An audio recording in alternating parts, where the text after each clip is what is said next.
Assalamualaikum warahmatullahi wabarakatuh. Kita bertemu kembali di bab 3 yang akan membahas tentang properti zat murni dan karakteristik gas ideal. Zat murni adalah zat yang mempunyai komposisi kimia yang tetap pada semua bagiannya.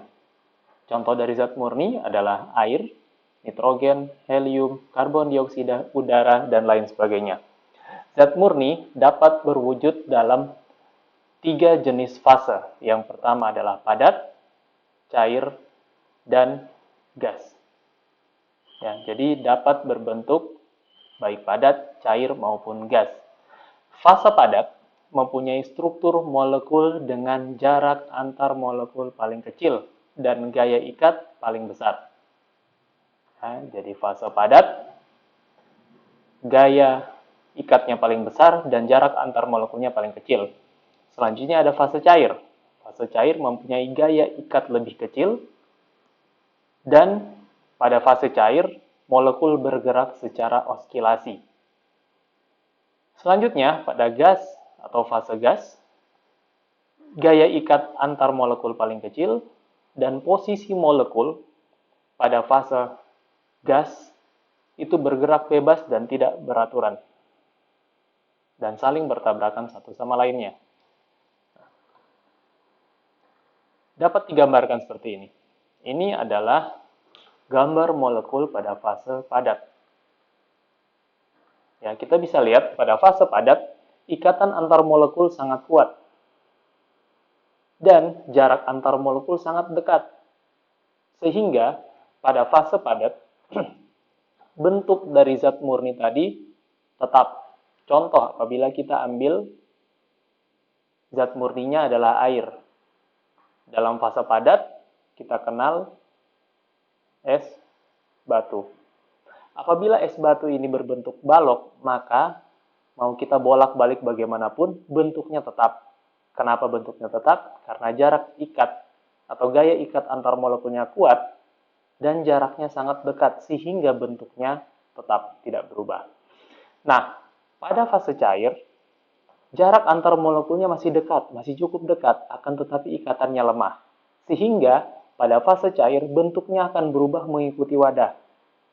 Nah, kalau wadah airnya seperti ini, dia mengikuti. Kita isi air, airnya mengikuti bentuk wadahnya. Selanjutnya, pada fase gas, jarak antar molekulnya semakin jauh.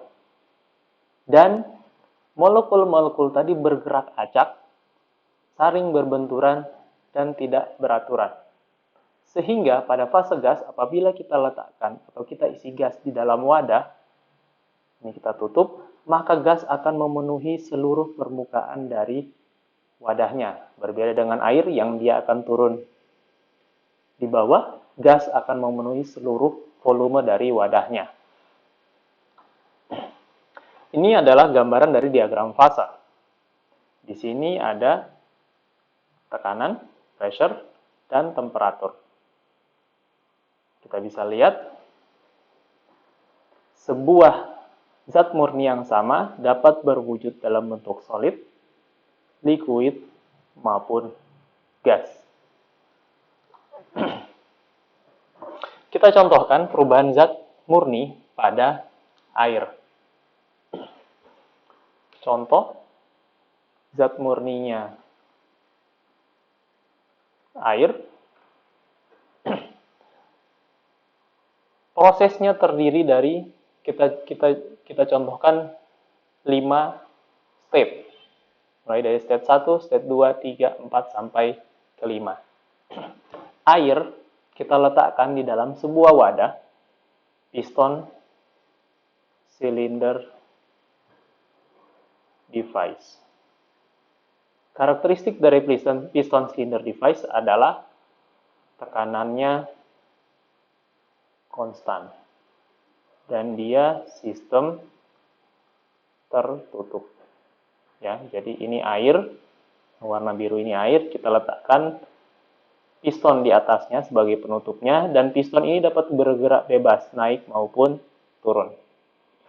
Nah, pada piston silinder device ini tekanannya konstan di 1 atmosfer. Kita perhatikan baik di step 1, 2, 3, 4, sampai ke 5 tekanannya konstan di 1 atmosfer ya. Jadi sesuai dengan karakteristik dari perangkatnya. Si piston cylinder device dia tekanan konstan dan sistem tertutup. Nah, mulanya air pada state 1 bertemperatur 20 derajat Celcius. Lalu kita panaskan.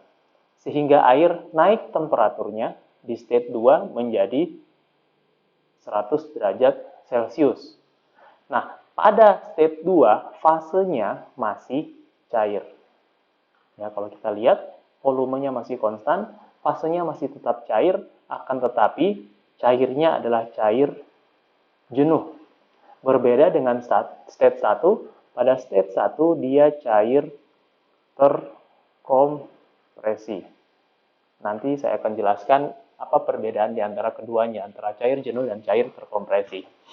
Selanjutnya, apabila air tadi yang bertekanan 1 atmosfer dan bertemperatur 100 derajat Celcius terus kita panaskan, maka temperaturnya pada state 3, temperaturnya tidak naik. Kalau kita perhatikan, temperaturnya tetap 100 derajat Celcius. Tekanannya tetap 1 atmosfer. Akan tetapi, pada state 3, dia mulai berubah fasa. Atau, secara sederhana kita melihatnya sebagai kejadian air mulai menguap. Ya, jadi air mulai menguap pada tekanan 1 atmosfer itu di temperatur 100 derajat Celcius. Awalnya dia cair jenuh, ketika kita tambahkan sedikit panas, maka sebagian cairan tadi akan menguap. Nah, inilah terbentuk uap jenuh. Nah, pada state 3, di saat yang bersamaan, ada 2 fase di sini. Ada uap jenuh dan ada cairan jenuh. Maka pada state 3 ini kondisinya kita sebut 2 fase atau fase campuran. Atau dalam bahasa Inggris kita tulis sebagai mixture. Nah, selanjutnya, fluida yang dalam bentuk 2 fase tadi, pada tekanan 1 atmosfer dan temperatur 100 derajat, terus kita panaskan. Hingga keseluruhan fluida tadi berubah menjadi uap.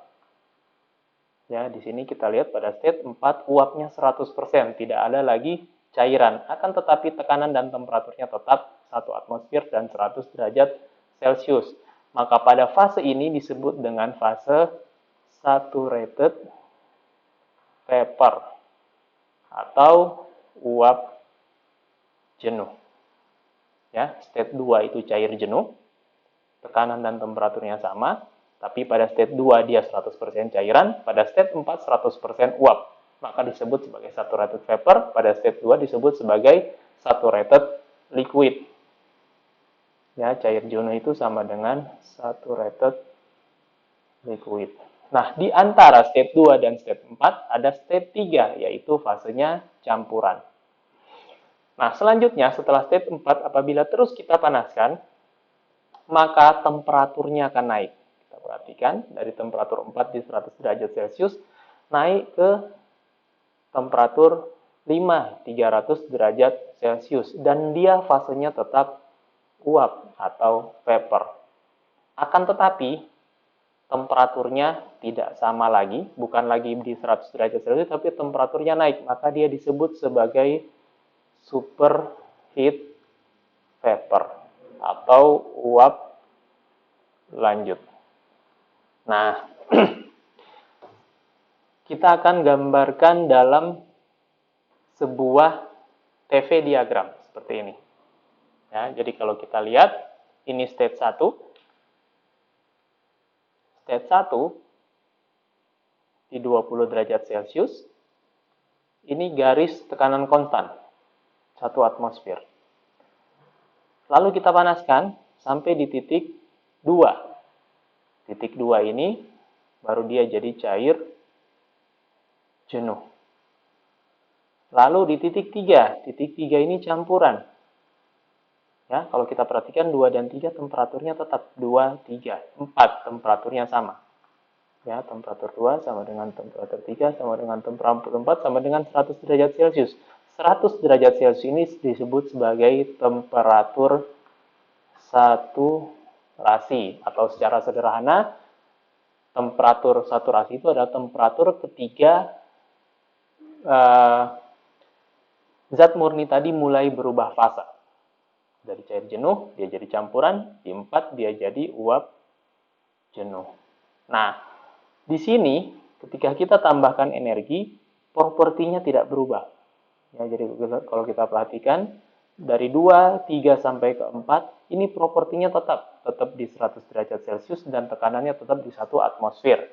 Ini adalah kondisi di mana terjadi perubahan fasa.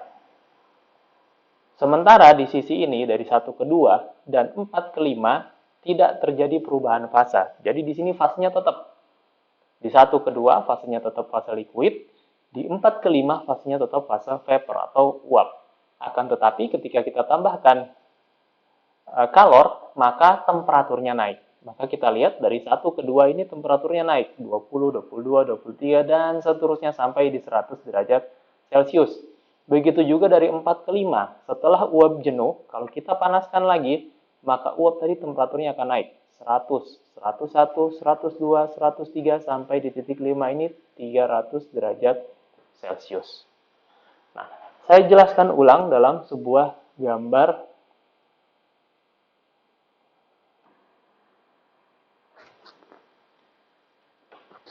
TV diagram. Nah, di sini saya gambarkan ada 3 garis tekanan. Tapi sebelumnya kita mundur sedikit ke tekanan atmosfer. Nah, pertanyaan simpel. Ketika kalian memasak air, pada temperatur berapa air akan mendidih? Ini pertanyaan yang sangat sederhana.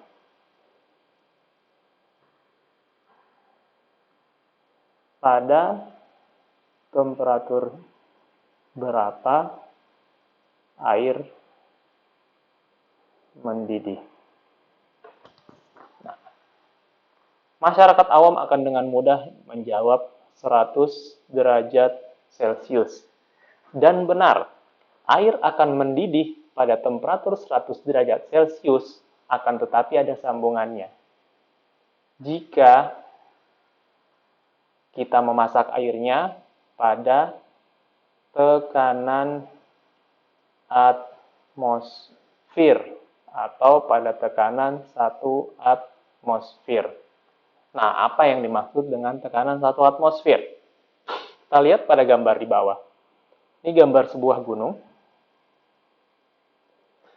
Nah, umumnya orang Indonesia, apalagi masyarakat seperti di Kota Palu, kita tinggal di pesisir pantai, di mana ketinggian kita adalah 0 meter dari permukaan laut. Nah, tekanan pada 0 meter dari permukaan laut adalah 101,3 kilopascal atau sama dengan 1 atmosfer. Pada kondisi ini, temperatur saturasi dari air adalah 100 derajat Celcius. Jadi kalau kita memasak air pada ketinggian 0 meter dari permukaan laut atau pada tekanan 1 atmosfer, maka air akan mendidih di 100 derajat Celcius. Nah, lain halnya kalau kita naik ke puncak gunung, contoh di ketinggian 4000 meter dari permukaan laut. Pada ketinggian 4000 meter dari permukaan laut, tekanan atmosfernya bukan lagi 101,3 kilopascal atau 1 atmosfer, akan tetapi turun menjadi 61,66 kilopascal. Sehingga temperatur saturasinya akan turun, bukan lagi di 100 derajat Celcius. Kita kembali ke slide. Di slide selanjutnya, pada tabel 31, kita akan melihat hubungan antara temperatur saturasi dan tekanan saturasi.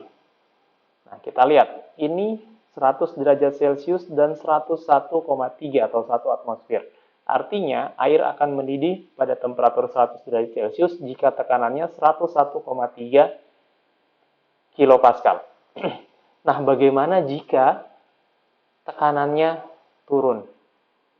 Contoh tadi, pada ketinggian 4000, tekanannya ternyata bukan 100, tapi 66. Nah, kita contoh saja di tabel 32. 32 adalah hubungan antara ketinggian dan tekanan atmosfer dan temperatur didih atau temperatur saturasi. Kita lihat, di 0 meter dari permukaan laut, tekanannya 101,3, temperatur didihnya 100 derajat Celcius. Bagaimana kalau naik ke ketinggian 2000? Naik ke ketinggian 2000, ternyata tekanan atmosfernya tinggal 79,5 kilopascal. Sehingga air akan mendidih bukan di 100 derajat, tapi di 93,3. Nah, kita naik ke 5000 meter dari permukaan laut. Di 5000 meter dari permukaan laut, tekanannya ternyata tinggal 54, hampir separuhnya. Dan temperatur boilingnya atau temperatur saturasinya tinggal 83. Secara sederhana, kalau kalian masak di atas gunung dengan ketinggian 5000 meter dari permukaan laut, maka pada temperatur 83 airnya sudah mendidih. Ya, jadi kalau kalian masak di ketinggian sekian, maka kalau kita masak nasinya belum lunak. Kenapa? Atau nasinya lebih lama untuk lunak, karena temperatur 83 air sudah mendidih. Dia tidak akan mencapai di temperatur 100 derajat Celcius. Nah, ini ada keterangan tentang titik jenuh, tekanan jenuh, dan lain sebagainya. Saya akan jelaskan pada sketsa berikut. Nah, kita lihat di sini. Oke, kita mulai dari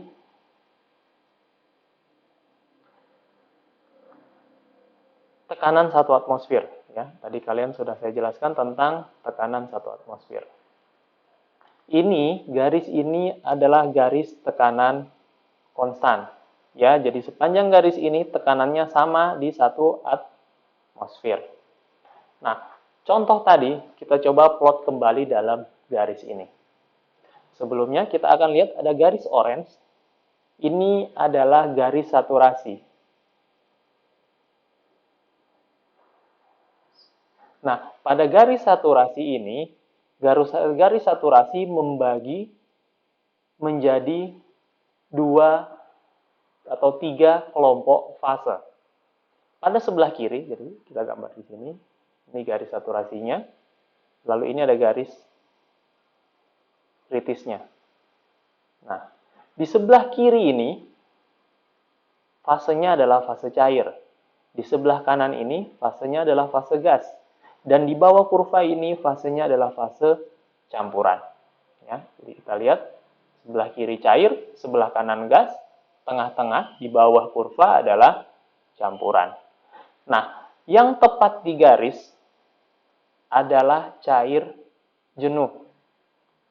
Kalau di sebelah kiri, ya ini ada titik kritis yang membagi dua sisi, sebelah kiri dan sebelah kanan. Di sebelah kanannya ada fase uap jenuh.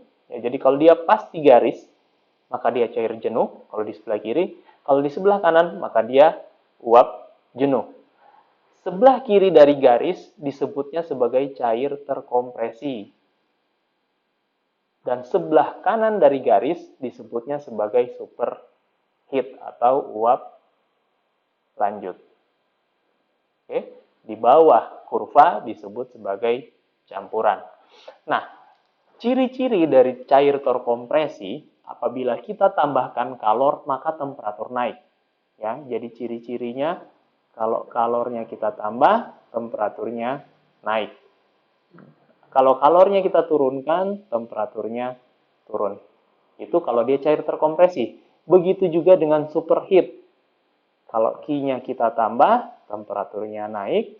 Kalau Q-nya kita turunkan, kalornya kita kurangi, maka temperaturnya akan turun. Ya, jadi cair terkompresi dan superheat sama. Hanya bedanya satu cair, satu superheat.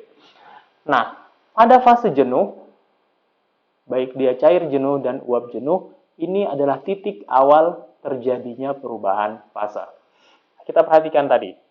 Di contoh awal tadi, titik 1, state 1, berada di temperatur 20 derajat Celcius.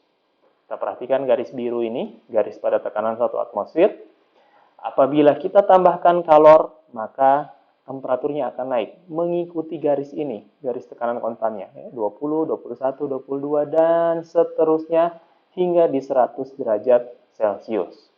Nah, apabila dia sampai di temperatur saturasinya, yaitu 100 derajat Celcius, dan fasenya masih cair, maka dia berada di titik di mana fasenya adalah cair jenuh.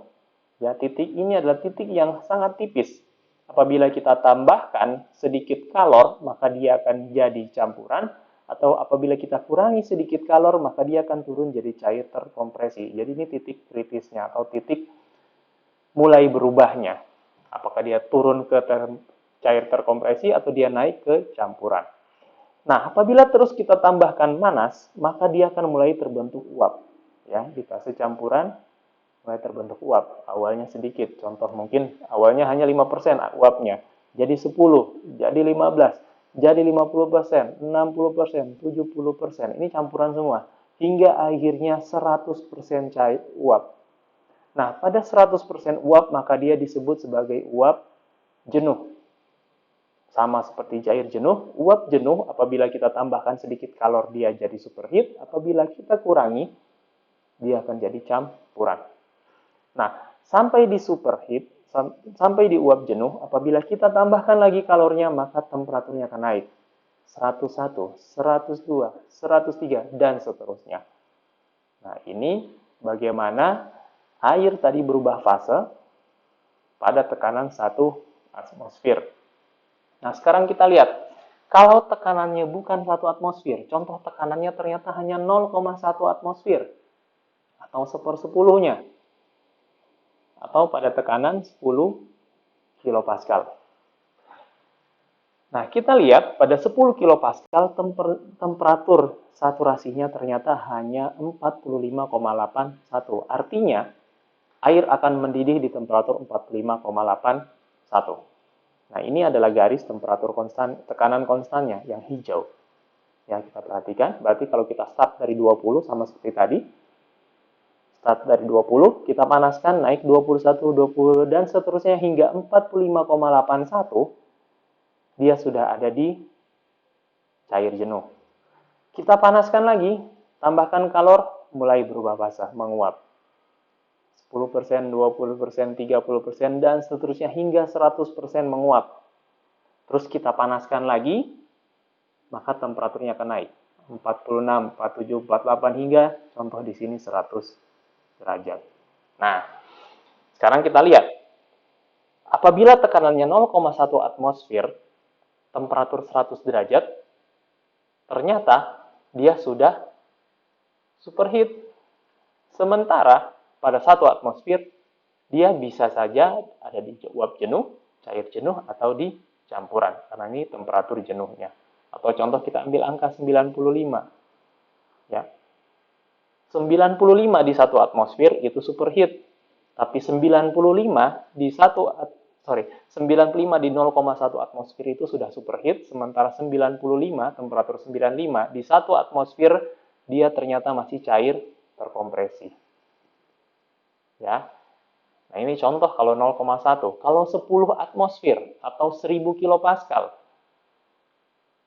Nah, ini garisnya. Jauh di atas. Air akan mendidih pada tekanan 10 atmosfer atau 1000 kilopascal jika temperatur saturasinya 179,8. Artinya, kalau pada tekanan 10 atmosfer, kita panaskan air hingga 100 derajat, dia baru di sini, belum mendidih. Kita panaskan hingga 150 derajat, ternyata baru di sini, belum mendidih. Sementara kalau di 1 atmosfer, dia sudah superheat. Kita panaskan hingga 179,8, dia baru sampai di titik jenuh. Apabila kita panaskan terus, dia akan masuk di campuran. Terus dipanasi hingga airnya 100% jadi uap. Atau uap jenuh.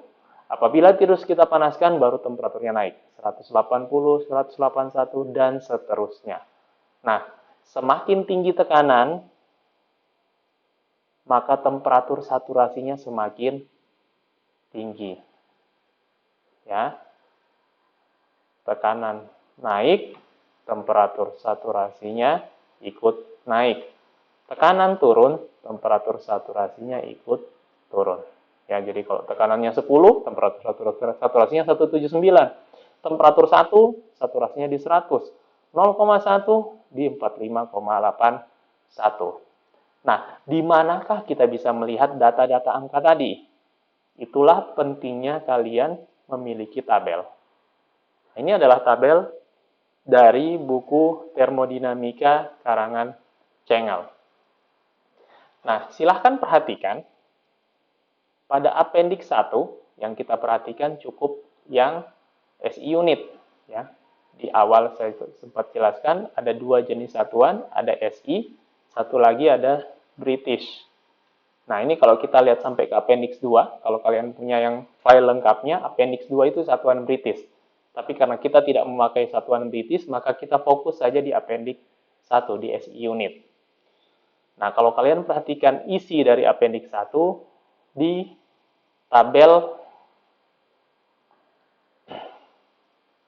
ini, A4 sampai A7. Nah, ini tabel tentang air. Air dalam kondisi saturasi, temperatur tabel, saturasi pressure tabel, A6 itu superheat, A7 adalah compressed liquid. Nah, silahkan diperhatikan tabel kalian. Kita perhatikan ke tabel A4. Nah, ini adalah tampilan dari tabel A4.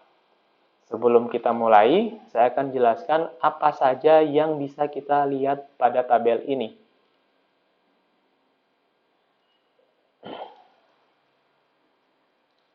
Yang pertama, keterangan pada tabel A4, saturated water, atau tabel saturasi air.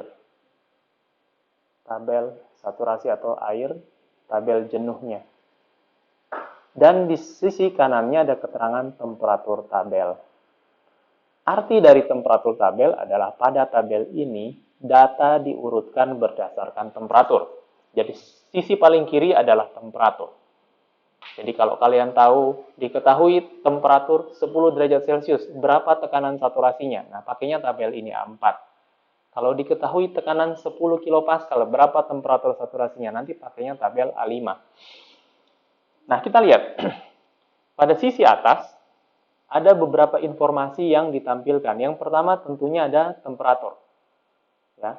Sebelah sini temperatur, selanjutnya sebelah kanannya ada tekanan saturasi. Tekanan saturasi ini artinya seperti ini. Kalau temperatur 20, kalau kita ingin masak air mendidih di temperatur 20, tekanannya harus berapa? Ya, jadi kalau kita mau masak air supaya dia mendidih di 20 derajat, maka tekanannya harus berapa? Nah, kita tinggal lihat ke kanannya. Artinya, kalau kita mau masak air dan mendidih di 20 derajat, tekanannya harus 2,3392 kilopascal. Dan ini adalah tekanan absolut ya. Ya, jadi bukan tekanan pressure gauge, ini tekanan absolut. Nah, selanjutnya, di sisi kanannya lagi ada specific volume. Specific volume ini adalah lawan dari densitas. Ya, atau lawan dari massa jenis. Ini adalah volume jenis, satuannya meter kubik per kilogram. Sebelah kanannya lagi ada internal energi atau U. Di bab 2 kita sempat menyinggung tentang U, internal energi. Nanti saya akan, di bab-bab selanjutnya kita akan jelaskan bagaimana menggunakan U ini.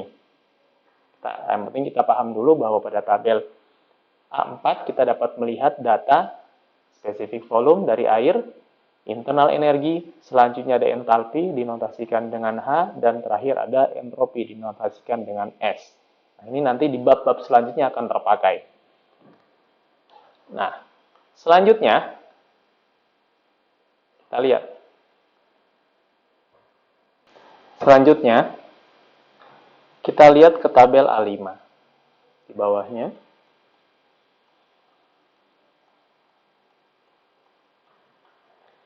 Nah, ini adalah tabel A5. Kalau kita perhatikan keterangannya, sama tetap tentang saturated water atau tabel air jenuh. Akan tetapi keterangan di samping kanannya adalah pressure tabel. Nah, yang membedakan antara tabel A5 dan tabel A4 adalah pada tabel A5, tabel disusun berdasarkan data dari tekanan. Jadi ini diurut berdasarkan tekanan. Cara menggunakannya, contoh, apabila kita ketahui tekanannya adalah 200 kPa, berapa temperatur saturasinya? Nah, kita tinggal lihat pada tabel A5 tadi. Kita lihat tekanan 200. Ini adalah tekanan 200. Artinya, apabila tekanannya 200 derajat Celcius, maka air akan mendidih di temperatur 120,21 derajat Celcius. Apabila tekanannya 300, dia mendidihnya di 133. Dan seterusnya. Yaitu cara menggunakannya. Cara yang paling sederhana melihat tabel ini untuk mencari berapa tekanan saturasi atau temperatur saturasinya. Nah, tentu saja tabel ini tidak hanya berguna untuk melihat tekanan dan temperatur saturasi, akan tetapi tabel ini juga digunakan untuk melihat berapa massa jenis dari fluida. Dilambangkan dengan spesifik volume. Ya, jadi kita dari sini kita bisa cari, umpamanya pada temperatur 210 derajat Celcius, kalau dia cair jenuh, spesifik volumenya berapa? Nah, kita lihat ini. Ini spesifik volume pada dia saat saturated liquid. Nah, jadi saya jelaskan lagi. Setelah temperatur dan tekanan, di sebelah kanannya ada spesifik volume. Nah, kalau kita lihat di spesifik volume, ada dua data. Pertama, VF. VF ini adalah spesifik volume pada saat saturated liquid. Dan VG. VG adalah spesifik volume pada saat saturated vapor. Ya, jadi di spesifik volume ada dua data, saturated liquid dan saturated vapor. Nanti selanjutnya kita akan bahas lebih lanjut memanfaatkan data ini. Begitu juga dengan internal energi. Di sebelah kanan dari spesifik volume kita punya internal energi atau U. Data pada internal energi ini menggambarkan tentang, di sini ada 3 data justru. Jadi kalau pada spesifik volume hanya 2 data, di sini ada 3 data. Yang pertama ada internal energi pada saat dia saturated liquid. Yang paling kanan ada internal energi pada saat saturated vapor. Ya, jadi ini UF, ini UG. Dan di tengah-tengah ada internal energi evaporasinya. Atau ini adalah UFG, sama dengan UG kurang UF. Ya, begitu juga dengan entalpi dan entropi. Nah, kita kembali ke slide. Ya, jadi di sini pada slide kita punya keterangan tentang garis jenuh. Tadi saya sudah jelaskan tekanan jenuh, temperatur jenuh, dan selanjutnya ada calor sensible dan calor laten. Calor sensible adalah jumlah energi atau jumlah kalor yang diserap atau dilepaskan untuk menaikkan atau menurunkan temperatur. Berarti letaknya calor sensible ini ada di fase cair terkompresi dan uap lanjut. Ya, tadi saya sudah jelaskan bahwa pada cair terkompresi dan uap lanjut, kalau kita beri kalor, temperaturnya naik. Atau kalau kita lepaskan kalor, temperaturnya turun. Itu artinya kalor yang terjadi adalah calor sensible. Nah, sementara pada kalor laten ini terjadinya ketika fase zat tadi berubah. Ya, jadi ini terjadi di antara cair jenuh sampai ke uap jenuh. Nah, ini kalornya disebut sebagai kalor laten. Ya, kalor laten ini kalau kita berikan kalor, temperaturnya tetap. Kalau kita lepaskan kalor, temperaturnya juga tetap. Tapi yang berubah adalah fasanya berubah. Ya, jadi kalau titik jenuh atau garis jenuh adalah kondisi di mana zat mulai berubah fasa. Tekanan jenuh adalah tekanan di mana zat mulai berubah fasa pada temperatur tertentu. Contoh tadi tekanan jenuh air akan mendidih pada temperatur berapa? Air akan mendidih pada temperatur 100 derajat Celcius jika tekanannya berapa? Ya, jadi mendidih di 100 derajat Celcius jika tekanannya berapa? Maka di situ tekanan saturasinya adalah 101,3 kilo Pascal.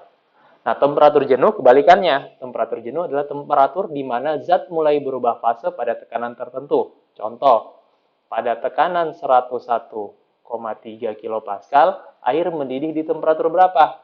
Maka mendidihnya di temperatur saturasi tadi 100 derajat Celcius. Nah, selanjutnya ini tadi sudah. Nah, ini tadi sudah juga diagram fase. Saya sudah jelaskan di sketsa bahwa tekanannya naik, temperatur saturasinya ikut naik. Nah, selanjutnya tabel properti. Tadi saya sudah jelaskan juga di tabel properti. Contoh ini adalah temperatur tabel ya. Temperatur tabel karena diurutkan berdasarkan temperatur. Temperatur yang diketahui diurutkan paling kiri, selanjutnya di sebelah kanannya adalah tekanan saturasinya. Jadi kalau kita diketahui temperatur sekian, ditanya berapa tekanan saturasinya, kita pakai temperatur tabel. Tinggal kita lihat, diketahui tekanan temperatur 90, maka temperatur saturasinya adalah 70. Nah, sebelah kanannya ada specific volume. Tadi saya sudah jelaskan, specific volume ada dua data. Yang pertama data pada saat saturated liquid, yang kedua adalah data pada saturated vapor. Contoh seperti ini. Kalau diketahui temperaturnya 90 derajat Celcius. Berapa densitas atau massa jenis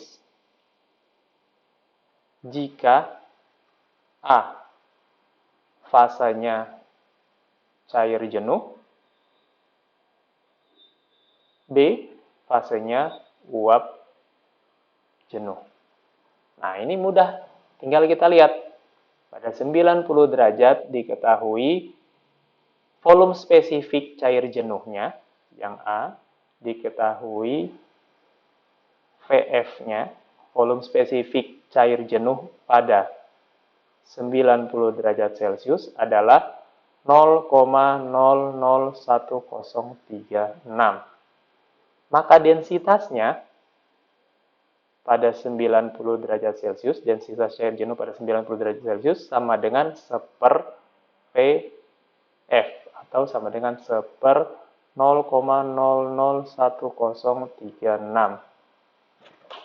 Kita hitung 1 dibagi 0,001036. Hasilnya adalah 965 kg per meter kubik. Nah, sekarang yang B. Diketahui, berarti ini. Yang ditanyakan pada saat fase uap jenuh, maka kita lihat data ini, saturated vapor. VG atau volume spesifik uap jenuh pada 90 derajat Celcius sama dengan 2,3593. Maka densitas uap jenuh pada 90 derajat sama dengan 1/VG. 1/2,3593 atau sama dengan 0,423 kg per meter kubik. Ya. Jadi pada saat dia cair jenuh, temperatur 90 derajat, massa jenisnya 965 kg untuk 1 meter kubik volume. Sementara pada saat dia uap jenuh, massa jenisnya hanya 0,423 kg untuk 1 meter kubik volume.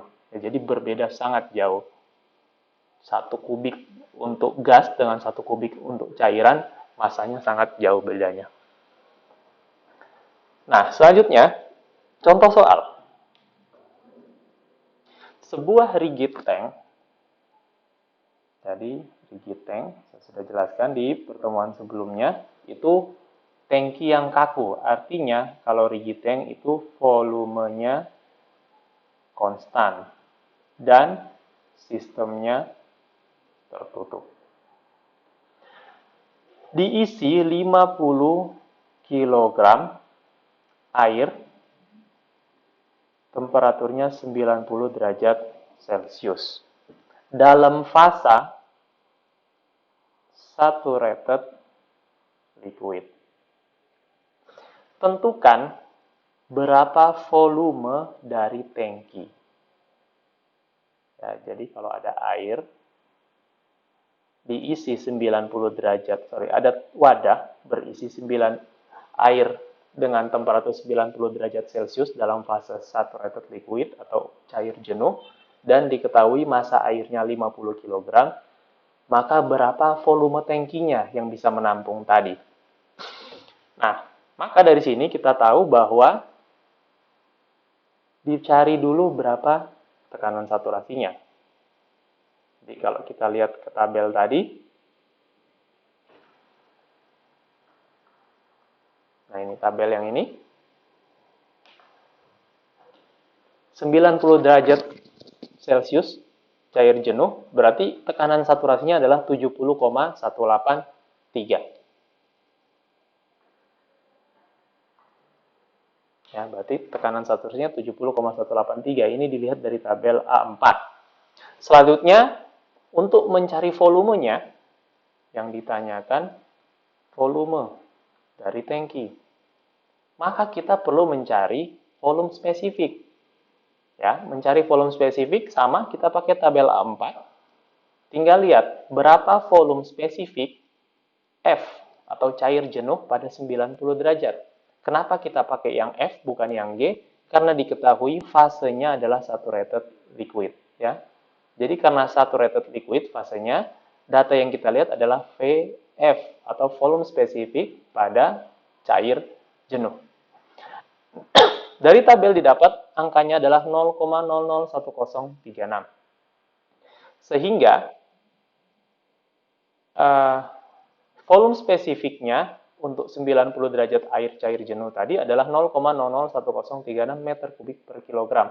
Artinya, untuk 1 kilogram air tadi, kita butuh volume 0,001036. Nah, kalau airnya tadi 50 kg, maka tinggal kita kalikan. Massa dikali volume spesifik. Atau volume sama dengan massa dikali volume spesifik. Massanya 50 kg dikali dengan volume spesifik. Yang tadi, VF pada 90 derajat. Maka kita dapat volume dari tangki adalah 0,518 meter kubik. Selanjutnya, contoh 3/3. Sebuah massa dari 200 gram saturated liquid water. Jadi ada 200 gram air dalam fase saturated liquid atau cair jenuh. Pada tekanan konstan 100 kilopascal. Lalu air tadi diuapkan, jadi diuapkan dalam tekanan konstan, ya, vaporized on constant pressure of 100 kilopascal. Ya, jadi diuapkan pada 100 kilopascal, tekanan konstan. Tentukan perubahan volume dan jumlah energi yang dibutuhkan untuk menguapkan tadi. Ya, jadi air, awalnya air tadi, 200 gram air tadi, dalam fase cair jenuh. Lalu kita ingin jadikan dia uap jenuh pada tekanan konstan. Apabila diketahui tekanannya 100 kilopascal, maka yang ditanyakan adalah berapa perubahan volumenya. Yang kedua, berapa energi yang dibutuhkan.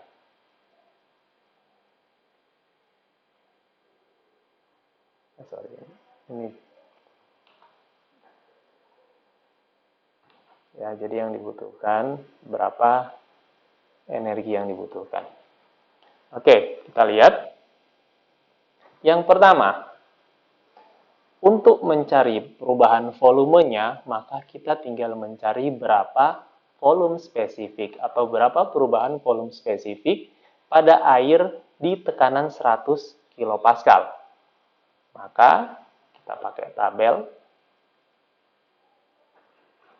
Tabelnya yang pressure tabel.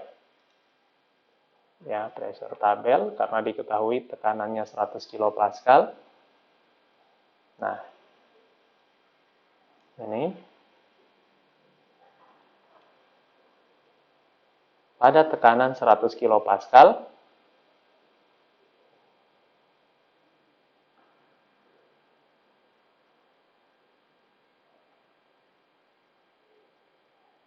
maka kita cari berapa volume spesifiknya.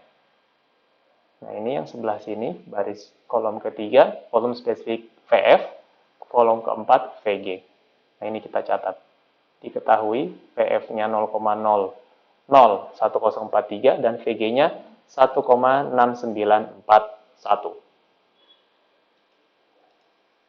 Nah, tinggal kita masukkan.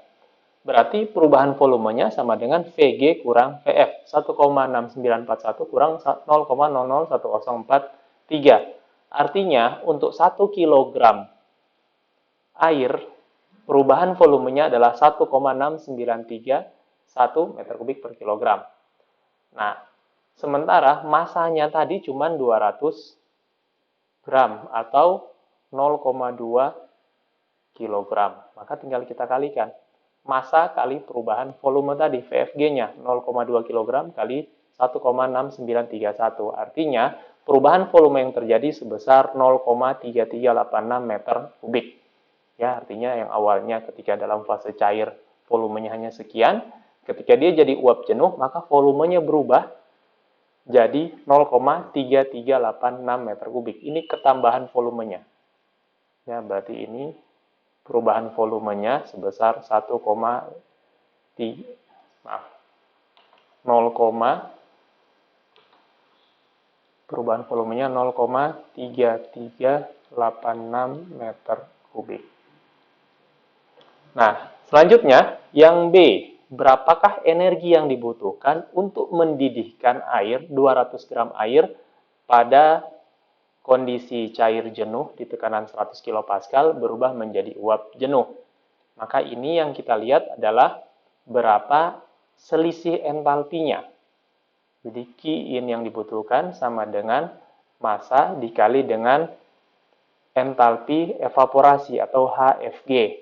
Maka kita perlu lihat berapa HFG pada 100 kilopascal. Ya, HFG pada 100 kilopascal itu kalau kita lihat di tabel, angkanya adalah 2257,5. Nah, saya tunjukkan di sini.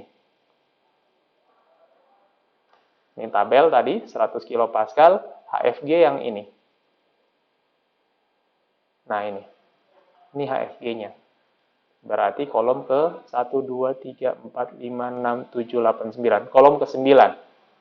Pada 100 kilopascal ya. Berarti ini 1, 2, 3, 4, 5, 6, 7, 8, 9. Nah, ini adalah HFG-nya. Ya, ini HFG-nya. 2257,5. Nah, maka kita catat 2257,5 HFG-nya. Kilojoule per kilogram. Artinya, untuk mendidihkan 1 kilogram air tadi, kita butuh 2257,5 kilojoule. Akan tetapi karena masanya cuma 2,2, maka kita tinggal kalikan. Massa dikali HFG.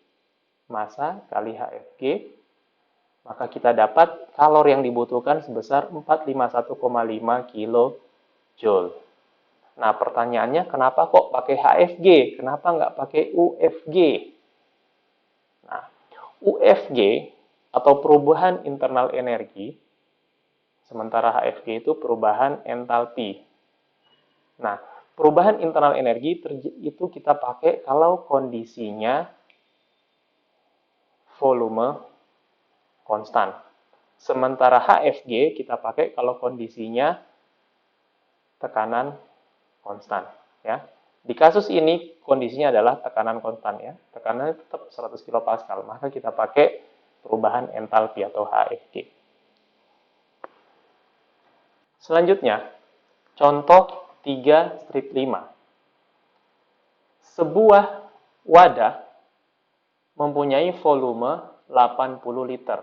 Berarti diketahui volumenya 80 liter atau 80 desimeter kubik.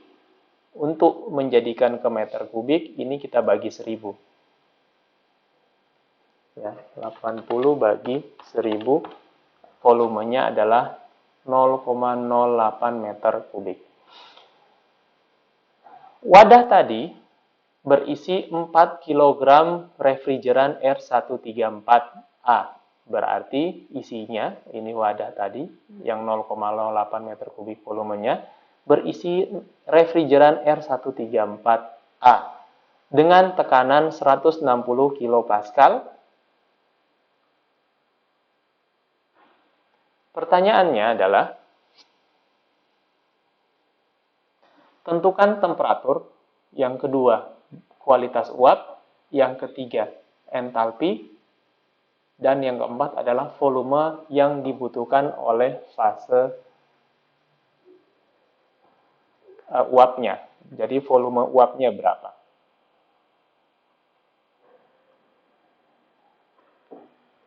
Baik. Yang pertama-tama kita melihat ke tabel.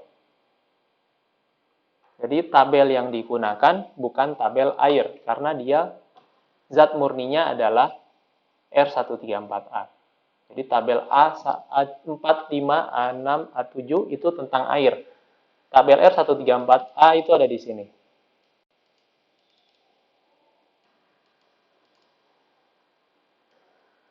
Nah, mulai dari A11. Ini tabel R134A.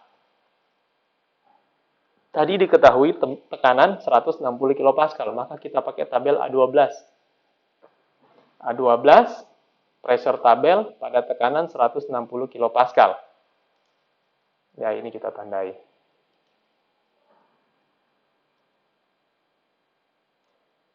Oke.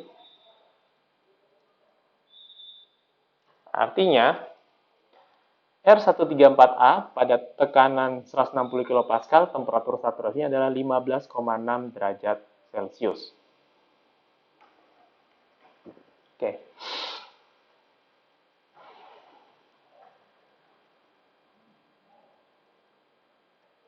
Baik.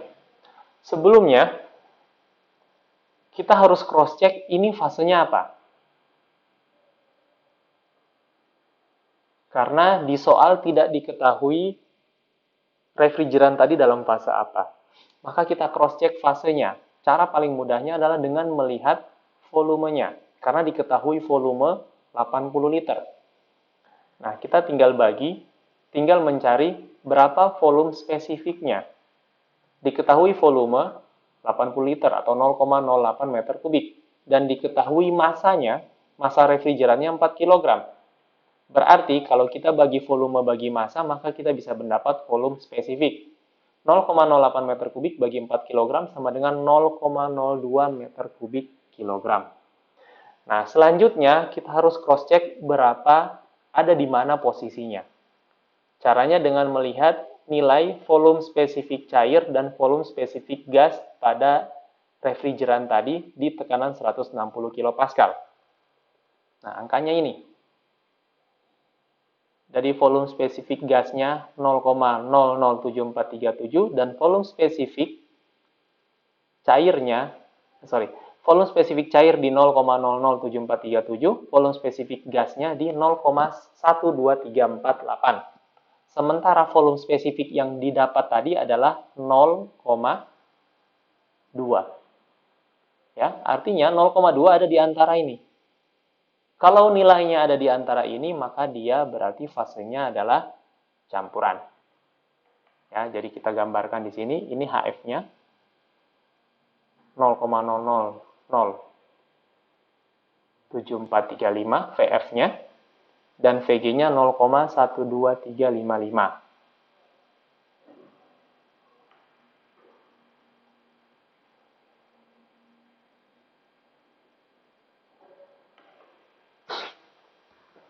Selanjutnya, volume spesifik yang kita dapat adalah 0,02. 0,02 ada di antara 0,007435. Jadi 0,02 lebih besar dari ini, akan tetapi lebih kecil dari ini. Ya, berarti karena dia ada di antara ini, maka dia fasenya campuran. Kalau volume spesifiknya lebih kecil dari sini, maka dia kompres liquid. Atau kalau lebih besar dari ini, lebih besar dari angka ini, maka dia ada di superheat. Nah, kalau dia ada di antaranya, berarti dia campuran. Nah, cara tesnya seperti itu. Maka, dari sini kita dapat bahwa fasenya adalah fase campuran.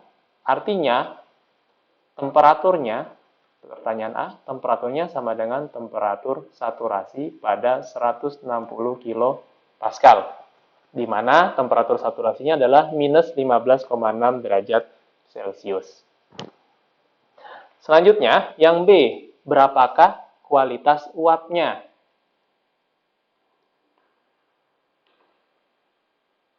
B, X-nya berapa? Kualitas uap bisa kita hitung pakai persamaan ini. Volume spesifik yang diketahui kurangi volume spesifik cair jenuh dibagi dengan volume spesifik gas kurangi volume spesifik cair jenuh. Berarti ini volume spesifik yang diketahui dikurangi dengan volume spesifik cair jenuh pada 160 kilopascal dibagi dengan volume spesifik gas dibagi volume spesifik kurangi volume spesifik cair jenuh. Maka kita dapat nilai X-nya adalah 0,157 atau kualitas uapnya 15,7%. Selanjutnya, yang C, berapakah entalpinya? Artinya, entalpinya ada pada entalpi campuran. Kalau kita lihat di tabel, nilai entalpi F-nya 31,21 dan nilai entalpi G-nya 241,11. Nah, ini ada sedikit beda datanya, akan tetapi selisihnya nanti sama, hasilnya akan sama. Jadi kita pakai yang ada di contoh soal saja. HF-nya 31,18, HG-nya 209,96. Nilai entalpi campuran untuk X sekian, jadi X-nya 0,157 sama dengan H sama dengan HF tambah X HFG. HF-nya 31,18 tambah X-nya 0,157 kali HFG. HFG itu HG kurang HF. Ya, ini HFG-nya, 209,9. Jadi kalau kita perhatikan tadi, antara tabel dengan contoh soal, tadi di tabel munculnya 31,21, di contoh soal 31,18. Ada sedikit berbeda di belakang koma, akan tetapi HFG-nya, selisih entalpinya akan sama. Jadi tidak perlu bingung dengan itu. Baik. Nah, setelah itu tinggal kita masukkan ke persamaan ini. 31,18 tambah 0,157 kali HFG, 209,96. Maka kita dapat nilai entalpinya adalah 64,1 kJ per kilogram. Dan yang terakhir, berapakah massa uapnya? Massa uap sama dengan massa gas sama dengan X dikali dengan massa total. Ya, karena X sama dengan massa gas bagi massa total. Berarti massa gas sama dengan X kali massa total. X-nya 0,157, massa totalnya 4. Maka kita dapat massa gasnya adalah 0,628 kg. Sehingga volume gasnya sama dengan massa gas dikali volume spesifik gas. Massa gas 0,628, volume spesifik gas dari tabel tadi 0,12355. Maka kita dapat gasnya tadi, volume dari gas adalah 0,0776 meter kubik. Ya.